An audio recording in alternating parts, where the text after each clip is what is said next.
Hello guys, welcome back to my YouTube channel. My name is Mannat. I hope कि आप सब ठीक होंगे। सो आज की वीडियो में हम बात करने वाले हैं कि ऑस्ट्रेलिया विजिटर वीजा की एप्लीकेशन के लिए कौन से डॉक्यूमेंट्स जो है रिक्वायर्ड होते हैं। आप जॉब कर रहे हो, आप बिजनेस कर रहे हो, आप स्टूडेंट हो, आप रिटायर्ड एम्प्लॉय हो या फिर आप रिफ्यूज हो, लेकिन आपके माइंड में चल रहा है कि कौन से डॉक्यूमेंट जो है रिक्वायर्ड है अगर मुझे एप्लीकेशन करनी है। तो आज की जो वीडियो है ये आपके लिए बहुत खास है, क्योंकि आज की वीडियो हम एक एक प्रोफाइल के बारे में डिस्कस करेंगे और साथ ही साथ डिस्कस करेंगे कि कौन से डॉक्यूमेंट्स जो है एक पर्टिकुलर प्रोफाइल के लिए आपको नीडेड होते हैं। तो चलिए वीडियो स्टार्ट करते हैं। सबसे पहली बात, बहुत सारे लोगों के दिमाग में ये चीज रहती है कि शायद हर एक प्रोफाइल के लिए एक चेकलिस्ट होती है जो कि हर प्रोफाइल में सेम ही जाती है, लेकिन ऐसा नहीं है। एक पर्टिकुलर प्रोफाइल के लिए पर्टिकुलर आपकी चेकलिस्ट होती है जो कि आपने प्रोवाइड करनी होती है अपने प्रोफाइल के अकॉर्डिंग।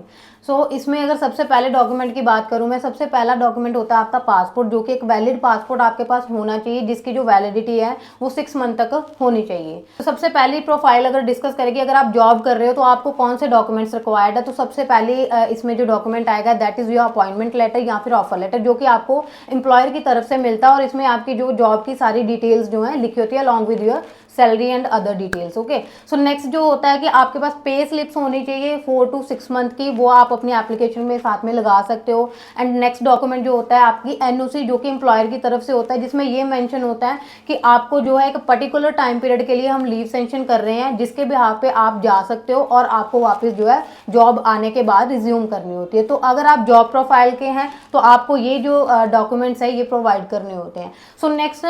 बात करते हैं कि बिजनेस प्रोफाइल के लिए डॉक्यूमेंट्स आपको कौन कौन से चाहिए। तो नेक्स्ट प्रोफाइल की तरफ मूव करने से पहले मैं आपको ये बता दूं कि अगर आप रिफ्यूज्ड हो तो आपको कौन से डॉक्यूमेंट रिक्वायर्ड होते हैं। तो सबसे पहली बात जो रिफ्यूजल के केस में होती है, अब देखो अगर मान लो एक पर्टिकुलर प्रोफाइल आपने लास्ट अपनी एप्लीकेशन में दिखाई थी, अगर मान लो अभी भी आप सेम प्रोफाइल के साथ एप्लीकेशन करते हो, चांसेस हैं कि फिर से आपकी जो है रिफ्यूजल आ सकती है। लेकिन जो प्रोफाइल अगर चेंज करने की बात करें तो आप चेंज भी नहीं कर सकते, बिकॉज अगर आप चेंज करोगे कुछ चीजें हो सकता है कि मिसमैच होने की वजह से आप बैन भी हो सकते हो। लेकिन इस केस में अभी आपको क्या करना है ये मैं आगे आपको वीडियो में बताऊंगी।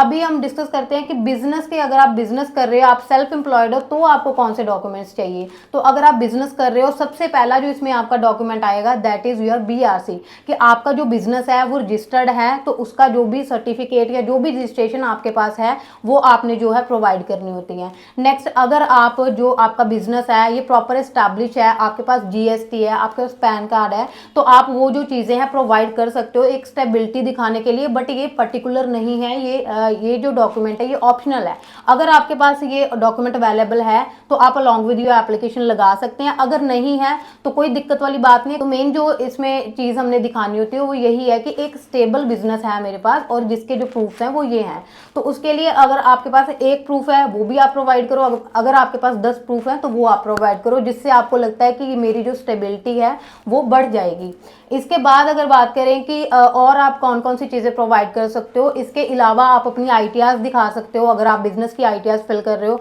आप अपनी आईटीआर दिखाइए, और साथ में अगर आपके पास कोई डिक्लेरेशंस है बिजनेस को लेके वो आप प्रोवाइड करिए। अगर आप किसी के साथ पार्टनरशिप में हैं तो आप अपनी पार्टनरशिप डीड जो है वो प्रोवाइड कर सकते हो। तो ये सारे जो डॉक्यूमेंट्स हैं, अगर आप बिजनेस प्रोफाइल के हो, अगर आप ये सारे डॉक्यूमेंट्स जो है प्रोवाइड करते हैं विद प्रॉपर एक्सप्लेनेशन, तो डेफिनेटली जो है आपका रिजल्ट है वो पॉजिटिव आने के चांसेस जो है बढ़ जाते हैं। इसके बाद बात करते हैं कि अगर आप रिटायर्ड हैं तो आप कौन से डॉक्यूमेंट्स जो है प्रोवाइड कर सकते हो। सबसे पहली बात जो इसमें डॉक्यूमेंट आपको चाहिए, आपका जो रिटायर्ड लेटर है एम्प्लॉयर की तरफ से, वो आपको जो है अपना along with your application provide करना होता है। इसके बाद अगर आपकी कोई पेंशन आ रही है तो उसकी पासबुक की जो कॉपी है वो आप प्रोवाइड कर सकते हो, और आपका जो पीएफ है उसकी आप जो कॉपी है वो प्रोवाइड कर सकते हो। तो ये सारी जो चीजें हैं, अगर आप रिटायर्ड हो तो ये सारी चीजें जो हैं आप अपनी एप्लीकेशन के साथ लगा सकते हैं, और इससे जो आपकी एप्लीकेशन है उसको थोड़ी वेटेज मिलेगी और क्लैरिटी थोड़ी और ज्यादा बढ़ जाएगी। जो क्वेश्चंस, जो रीजंस लगते हैं एम्बेसी को कि जो रीजन हो सकता है जिसकी वजह से आपका जो रिफ्यूजल है आ सकता है,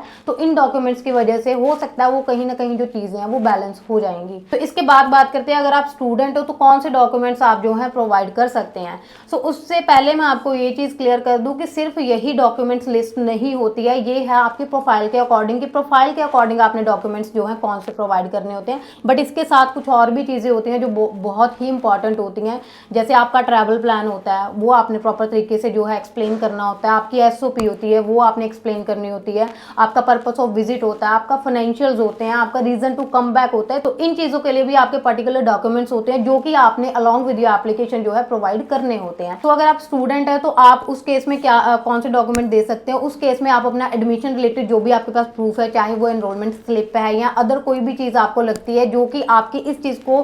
जस्टिफाई कर रही है कि आप स्टूडेंट हो और आपके पास ये पर्टिकुलर डॉक्यूमेंट उसको लाइक दिखाने के लिए है, तो वो डॉक्यूमेंट आप प्रोवाइड कर सकते हो। इसके अलावा आपके पास कोई आइडेंटिटी कार्ड है या कुछ भी ऐसी चीज़ जो आपके यूनिवर्सिटी या कॉलेज से रिलेटेड है, तो वो चीज़ें जो हैं आप प्रोवाइड कर सकते हो। तो ये सारी चीज़ें तो हुई कि भी अगर आप इन प्रोफाइल के हो तो डॉक्यूमेंट्स आपको किस तरह के प्रोवाइड कर सकते हो या कौन कौन से डॉक्यूमेंट्स आपको प्रोवाइड करने चाहिए, और या फिर अगर आप रिफ्यूज हैं तो कौन से डॉक्यूमेंट आपको रिक्वायर्ड है जो आप एप्लीकेशन में लगा के अपना जो रिफ्यूजल है उसको अप्रूवल में चेंज कर सकते हैं। सो सबसे पहली बात तो ये है कि अगर तो आप जैसे सेम अगर एप्लीकेशन के साथ प्रोसीड करते हो सकता है दोबारा रिफ्यूजल आ सके, लेकिन अगर मान लो आप दोबारा से प्रोफाइल चेंज कर देते हो या कोई ऐसा डॉक्यूमेंट उसमें लगा देते हो जो कहीं ना कहीं आपकी जो इन्फॉर्मेशन आपने पहले ऑलरेडी प्रोवाइड कर रखी है उसमें हो सकता है कि कुछ मिसमैच हो जाए, उस केस में भी आपकी एप्लीकेशन जो है खराब हो सकती है, बैन हो सकती है। तो अब किया क्या जाए, तो उस केस में ये होता है कि जो आपकी ऑलरेडी प्रोफाइल है वो प्रोफाइल तो आपकी सेम रहेगी, लेकिन हम उसको कुछ एनहांस कर सकते हैं, उसको और स्ट्रॉन्ग कर सकते हैं।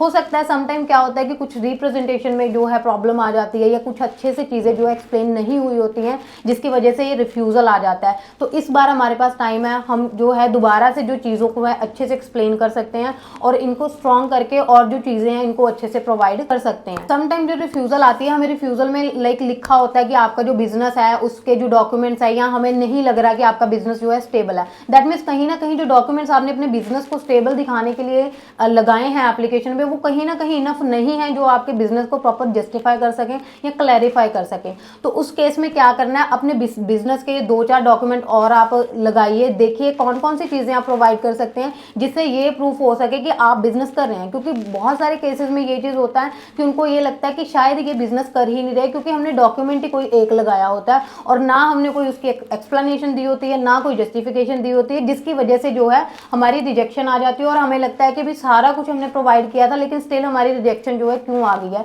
तो इन चीज़ों की वजह से भी आपकी जो रिजेक्शन है वो आ जाती है। तो अगर आप री एप्लीकेशन करना चाहते हो तो आप मेरे साथ जो है अपनी प्रोफाइल डिस्कस कर सकते हो और मैं आपको गाइड कर दूंगी आपकी प्रोफाइल के अकॉर्डिंग कि अब जो रिफ्यूजल का रीज़न आया उस रीज़न को क्लियर करने के लिए हमने कौन कौन से डॉक्यूमेंट्स जो है प्रोवाइड करने हैं सो दैट कि इस बार जो आपका रिफ्यूजल है उसको हम अप्रूवल में चेंज कर सकें। सबसे मोस्ट इंपॉर्टेंट एक चीज़ मैं आपको बता दूं कि आप जो भी डॉक्यूमेंट्स अपनी फाइल में प्रोवाइड कर रहे हो ये ध्यान रखिए सारे जो डॉक्यूमेंट आपके A4 साइज में होने चाहिए और जितने भी डॉक्यूमेंटेशन आप प्रोवाइड कर रहे हो ये सारे डॉक्यूमेंट्स आपके इंग्लिश में ही होने चाहिए। बहुत सारे लोग हैं जो कि अपनी लोकल लैंग्वेज में डॉक्यूमेंट्स होते हैं वही एज इट इज़ प्रोवाइड कर देते हैं, बट आप ये सोचिए कि जो सामने एम्बेसी ऑफिसर है उसको चीज़ें कैसे समझ आएगी। अब बहुत सारे लोग हैं जिनके जो मैरिज सर्टिफिकेट्स होते हैं वो लोकल लैंग्वेज में बने होते हैं, तो आप ये सोचो ना लोकल लैंग्वेज में अगर आप उसको एज इट इज प्रोवाइड कर रहे हो तो सामने वाले पर्सन को कैसे पता लगेगा कि ये है क्या। ठीक है, सो इस चीज़ का ध्यान रखो कि जो भी डॉक्यूमेंट्स आप प्रोवाइड कर रहे हो अगर आप वो किसी अदर लैंग्वेज में है तो उसको आप जो है उसकी ट्रांसलेशन इंग्लिश में लगा के भेजिए सो दैट कि सामने वाले जो वीज़ा ऑफिसर है उसको ये चीज़ समझ लगे कि ये डॉक्यूमेंट्स जो आपने प्रोवाइड करे ये एक्चुअल में है क्या, तभी आपकी जो एप्लीकेशन पे रिजल्ट है वो पॉजिटिव आ सकता है। सो अगर आप ये जानना चाहते हो कि आपका जो पर्पस है उसको आप कैसे क्लियर कर सकते हो या उसके लिए आप कौन से डॉक्यूमेंट्स प्रोवाइड कर सकते हो, फाइनेंशियल को कैसे क्लियर कर सकते हो, ये रीजन टू कम बैक जो आपका बनता है उसको कैसे हम कौन से डॉक्यूमेंट्स के साथ या किस तरह से एप्लीकेशन लगाएं कि आपके जो इन चीज़ों को इन रीजंस को आप क्लियर कर सकें, तो इसके लिए मेरी बहुत सारी वीडियोस जो है मेरे चैनल पे हैं। मेरा चैनल आप विजिट कर सकते हो, सब्सक्राइब कर सकते हो सो दैट कि आने वाले टाइम में जो ऐसी इन्फॉर्मेटिव वीडियोस हैं वो आपको देखने को मिले और आपके जितने भी डाउट्स हैं उनको मैं क्लियर कर सकूँ। सो बाकी अगर कोई भी आपकी क्वेरी है आप मुझे कमेंट कर सकते हो, आप मुझे कॉन्टेक्ट कर सकते हो और definitely I will help you. Thank you so much.